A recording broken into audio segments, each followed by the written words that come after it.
Everyone. आज हम सीखेंगे एडिशन ऑफ फ्रैक्शंस। ये 4 क्वेश्चंस हमारे पास में हैं जिनकी हेल्प से हम इस कॉन्सेप्ट को समझेंगे। सबसे पहला क्वेश्चन है 11/6 में हमें ऐड करना है 4/3। ऐड करने के लिए हम सबसे पहले इनके डिनोमिनेटर्स को चेक करेंगे। तो जैसा कि मैंने अपनी प्रीवियस वीडियो में बताया था, ऊपर वाले नंबर को हम न्यूमरेटर कहते हैं और नीचे वाले नंबर को हम डिनोमिनेटर कहते हैं। तो हमें दोनों फ्रैक्शंस के डिनोमिनेटर्स को नोटिस करना है। ये हैं डिनोमिनेटर्स 6 एंड 3 और हमें चेक करना है कि ये डिनोमिनेटर्स सेम है या नहीं है। क्योंकि ये डिनोमिनेटर्स सेम नहीं है, इसलिए हमें पहले इसे सेम बनाना पड़ेगा। तो सेम बनाने का प्रोसेस क्या है? हमें इन दोनों नंबर्स की टेबल लिखनी पड़ेगी। कहने का मतलब 6 और 3 की टेबल को हमें यहाँ पे नोट करना पड़ेगा। तो पहले मैं 6 और 3 की टेबल को पूरा ना लिख के सिर्फ 5 टाइम्स तक लिख लेती हूँ। अगर मेरा उससे काम बन जाता है तो मैं आगे की टेबल नहीं लिखूंगी। ये रही 6 की टेबल 5 टाइम्स तक और ये रही 3 की टेबल अप टू 5 टाइम्स। अब हमें इन दोनों टेबल्स में चेक करना है वो नंबर जो सबसे पहले कॉमन आ रहा है। क्लियरली पता चल रहा है ये 6 जो है इन दोनों ही टेबल्स में सबसे पहले कॉमन आ रहा है। कहने का मतलब यहाँ पे अगर हम दूसरा कॉमन नंबर देखें तो वो 12 भी है। 12 इस टेबल में भी आ रहा है और 3 की टेबल में भी आ रहा है, बट हमें वो नंबर देखना है जो पहले कॉमन आ रहा है। तो हम 6 को कंसिडर करेंगे। अब इस 6 का क्या करना है? हमें इन दोनों डिनोमिनेटर्स को 6 में कन्वर्ट करना है। तो पहला डिनोमिनेटर तो ऑलरेडी 6 है, तो हमें दूसरे वाले डिनोमिनेटर पे फोकस करना है और इसको भी 6 में कन्वर्ट करना है। कैसे करेंगे? 3 को 6 में कन्वर्ट करने के लिए आपके पास सिर्फ एक ही ऑप्शन है, वो है मल्टीप्लिकेशन। और मल्टीप्लिकेशन में भी आपको वो नंबर चूज करना है जो 3 से मल्टीप्लाई होने के बाद आपको आंसर में 6 दे। सिंपल है। 3 का 2 से मल्टीप्लाई करने पे हमें 6 मिलता है। तो हम क्या करेंगे? इस 3 का 2 से मल्टीप्लाई करेंगे। और फ्रैक्शन का ये रूल होता है कि जब आप डिनोमिनेटर को किसी नंबर से मल्टीप्लाई करते हैं तो आपको न्यूमरेटर को भी उसी सेम नंबर से मल्टीप्लाई करना पड़ेगा, ताकि उस फ्रैक्शन की फॉर्म चेंज ना हो। ओके, अब हम इनको मल्टीप्लाई करते हैं। 3 का 2 से मल्टीप्लाई करेंगे 6 होगा एंड 4 का 2 से मल्टीप्लाई करेंगे 8 होगा। अब हमारे जो डिनोमिनेटर्स हैं वो सेम हो गए हैं, दोनों में 6 6 है। अब हम प्रोसीड कर सकते हैं। तो जब हमारे पास में डिनोमिनेटर सेम हो जाते हैं तब हम इस नंबर को, इस नीचे वाले सेम नंबर को यहाँ अलग से डिवीजन के साइन के नीचे लिख लेते हैं और एडिशन का जो प्रोसेस है वो सिर्फ न्यूमरेटर्स के बीच में करते हैं। तो यहाँ है 11 और यहाँ है 8, इनके बीच में हो जाएगा एडिशन। अब एडिशन हमें आता है, 11 प्लस 8 होता है 19 एंड डिवाइड में है 6, तो हमारे पास में होगा 19/6। That will be our answer.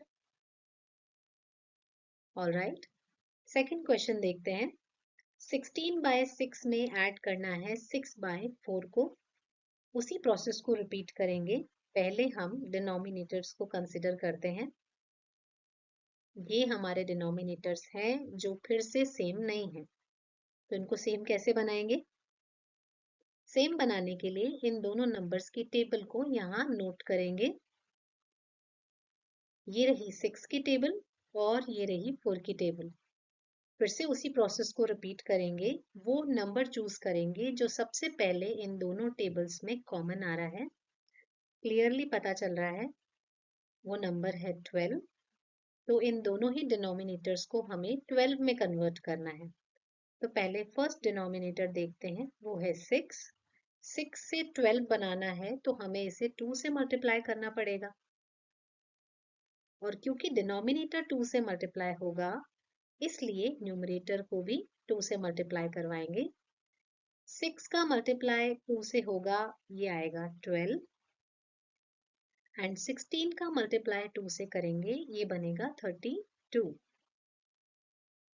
अब हम इस डिनोमिनेटर को 12 में कन्वर्ट करते हैं।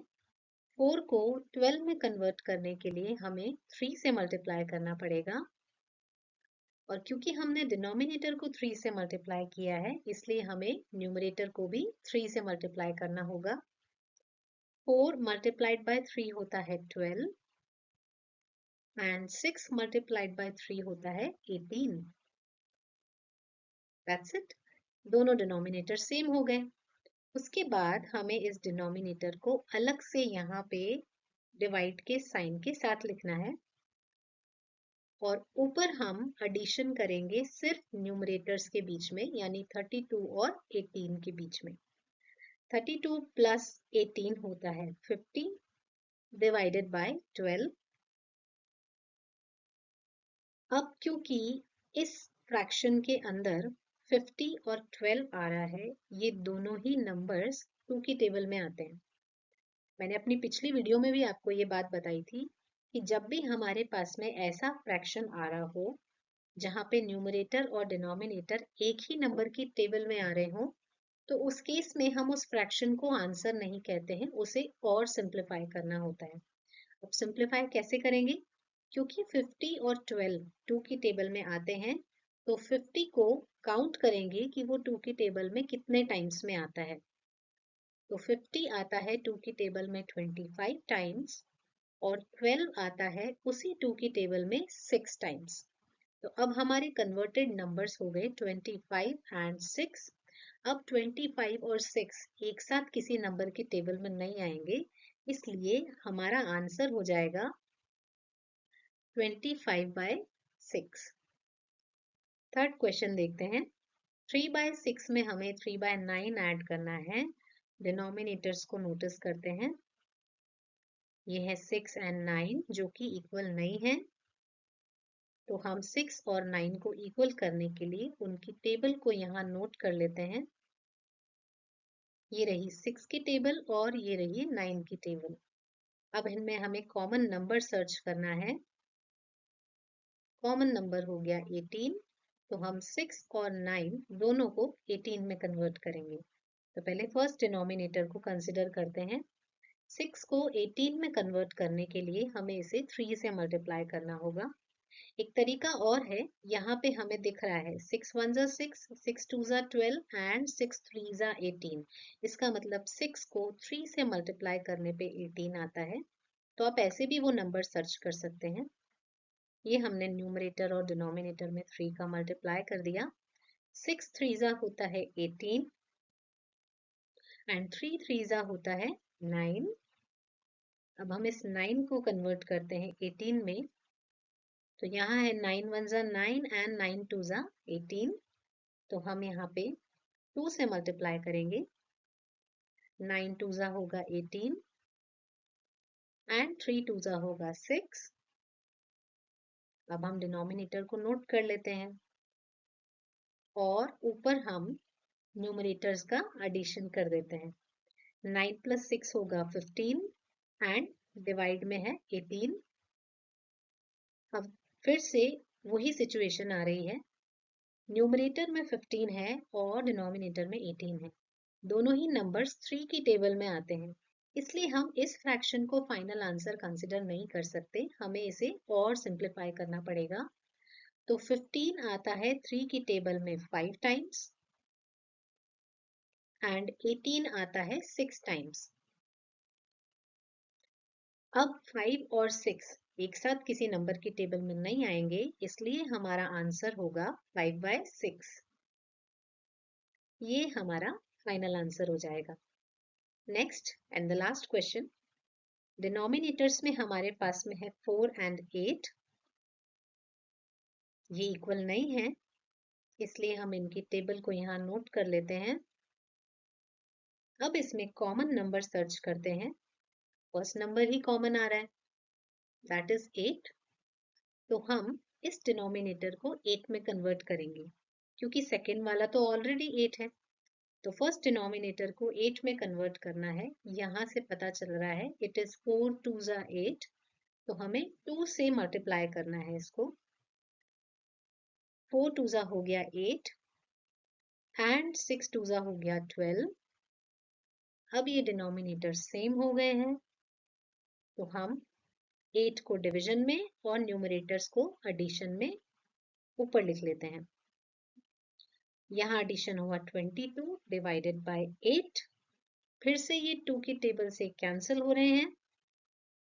ये होगा 11 टाइम्स और ये होगा 8 टाइम्स, सॉरी ये होगा 4 टाइम्स। तो हमारा आंसर हो जाएगा 11 बाय 4। That's it.